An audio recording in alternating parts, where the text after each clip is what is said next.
Start आ गया, बोलिए। रुक जा, स्टार्ट हो गए तो जितना हंसते तरह सब आवत है ना। अभी स्टार्ट हो गया था। माया जी हंस रही हैं, आ जाइए माया जी इधर। एक अच्छा सा फोटो हो जाएगा ना आपका, ग्रुप फोटो, यादगार रहेगा। आलोक राजपूत जी, जय हो, जय छठी मैया।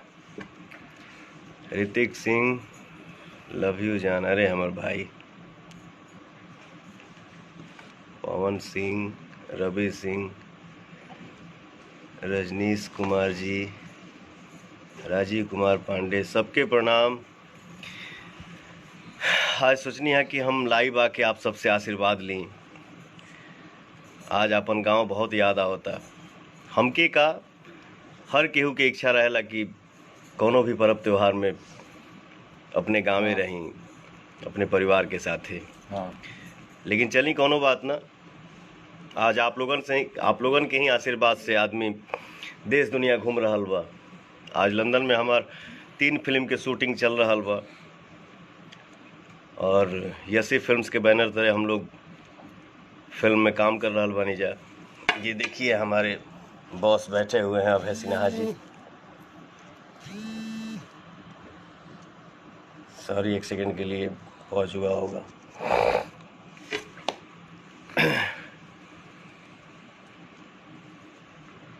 उमा सिंह, जानवी सिंह जी, दीप रतन, सबके प्रणाम, सबके प्रणाम। जे जहाँ बा श्रद्धा से पूजा करे के बा, पूजा में भाव होके। और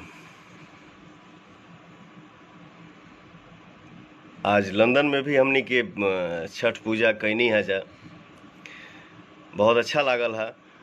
और हमनी के जौन पूजा कैले बानी जा, सब आर्टिस्ट, सब कलाकार मिल के, सब कोई साथे बा। हम बानी, हमार छोट भाई खेसारी लाल जी बानी, काजल रघवानी जी बानी, मधु शर्मा जी बानी, सहर आपसा जी बानी, और हमार नई हीरोइन हर्षिका पुनच्चा जी, इंडोला जी, सब कोई, माया जी, महिमा जी, अनन्या जी, सब कोई मिल के हमनी के, जैसे ये हमारा भाई है बहुत अच्छा कलाकार संजय महानंद जी, जय छठी मैया, और अभय भैया, पंकज बाबा,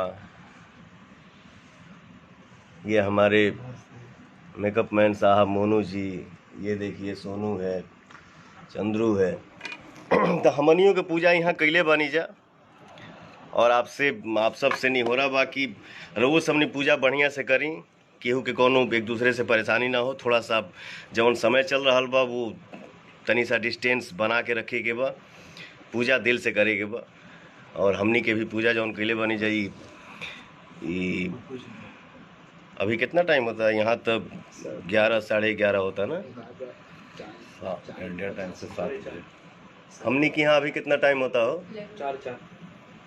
4 साढ़े 4 ना। तो शाम 7 बजे भैया भोजपुरी सिनेमा पर हमनी के जौन पूजा के लिए बनी जा, हमनी के जौन आप सबके आशीर्वाद से आप लोग जे कलाकार बनौले बनी जा, तो हमनी के तनी सा झूमल बनी जाऊ। आप सब देखब जा भोजपुरी सिनेमा चैनल पर, जौना शो के नाम है जय छठी मैया, शाम के 7 बजे। हाँ। वासुदेव जी, सोनाली सिंह जी, रणधीर कुमार, कितना अच्छा लगेला जब हम लोग लाइव आते हैं और हमारे जौन भोजपुरी के फैमिली बा, जौन परिवार बा, आप लोग इतना उत्साह से कमेंट करी ला जा। और इतने भाई हमारे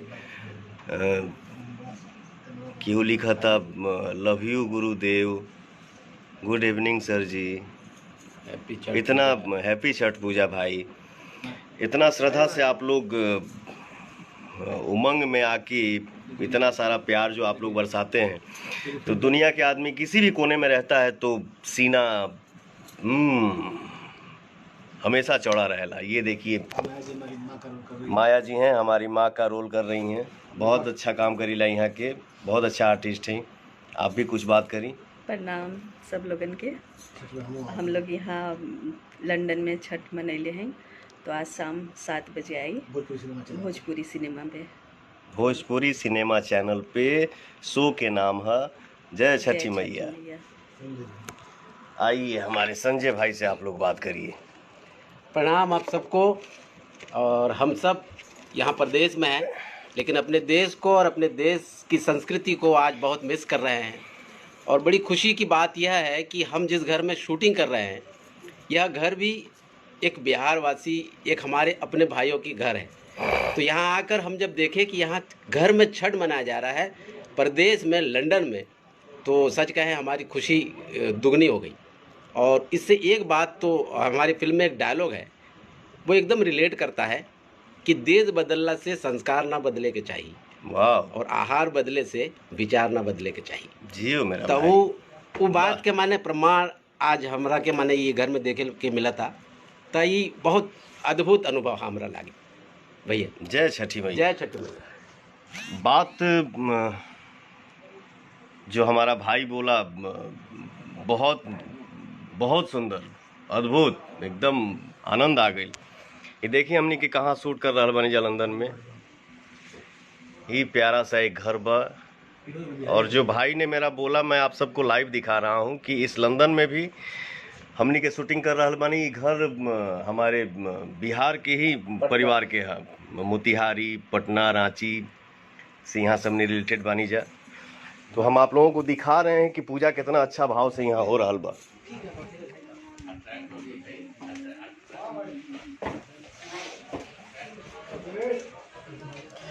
मैं अपने पेज से लाइव हूँ और ये देखिए लंदन में छठ पूजा कितना अच्छा से मन रहा बा। ये भैया हमें, ये बाबू है, ये छोटी बहन जैसी है।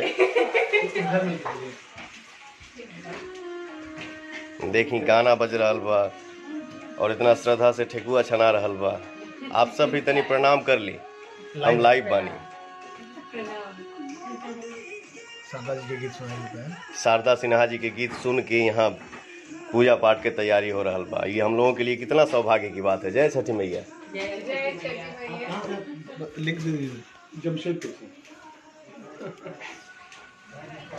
तो ये है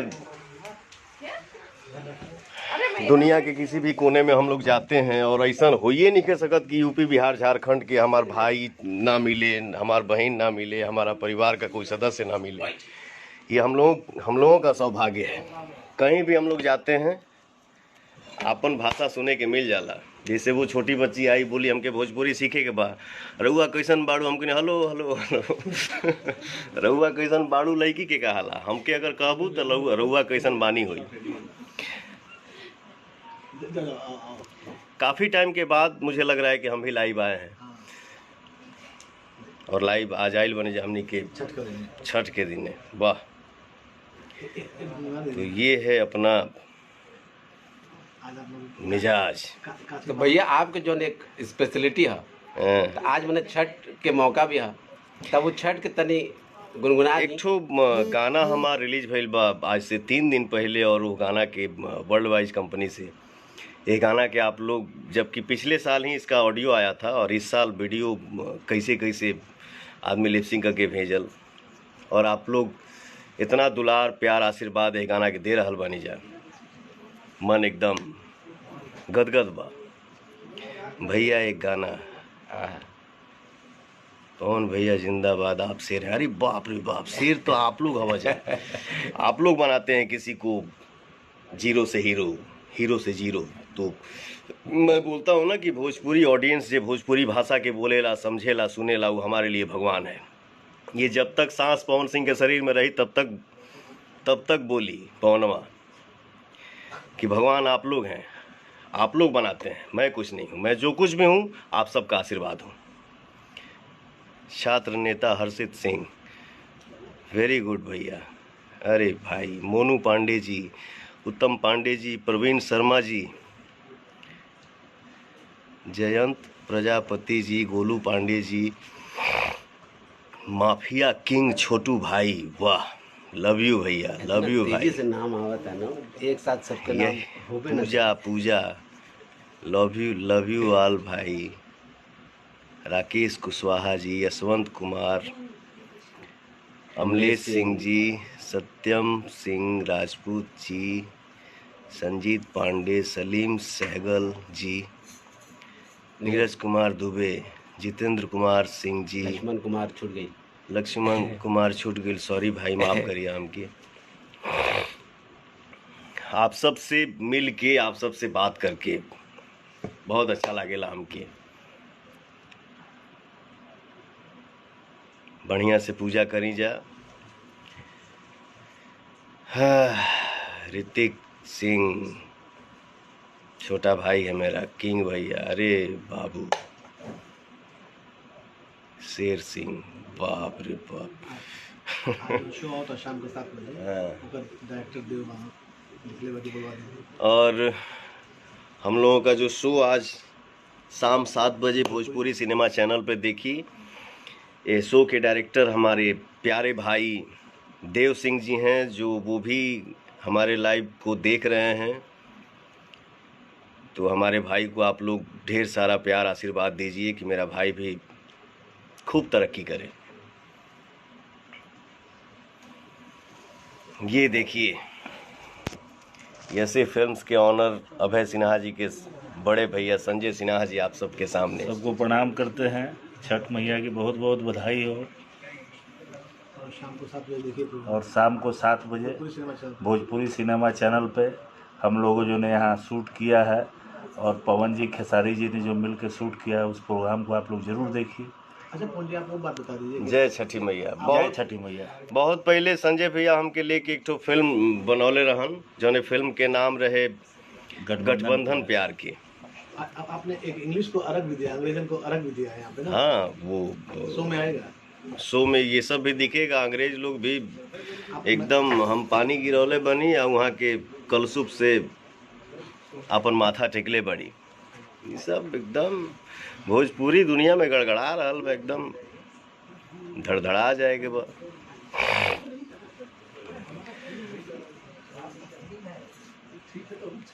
आप सब प्यार दुलार आशीर्वाद दी, बिल्कुल आशीर्वाद दीजिए मुझे। छठी मैया की कृपा आप सब पे एकदम बनल रहे, आप सब पे भी और हमरों पे भी, कि हम सब भाई, हमारा पूरा भोजपुरी परिवार एकदम हमेशा खुश रहे, हमेशा तरक्की करे, और जे जौने लाइन में बा अपने अपने काम में एकदम मगन रहे, व्यस्त रहे, मस्त रहे। तो शो के आप लोग देखी जा, आनंद उठाई जा, आप सब भी खूब बढ़िया से पूजा करी जा। फिर हमनी के मिलल जाई, तनी शूटिंग करे के बाद यहाँ बहुत जल्दी रात हो जाला, तो आप लोग ज़रूर याद रखिएगा।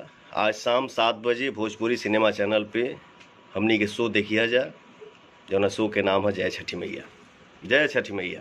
जय छठी मैया। कोनो अगर गलती भइल होके भाई से तो माफ़ करिए जा। जय माई।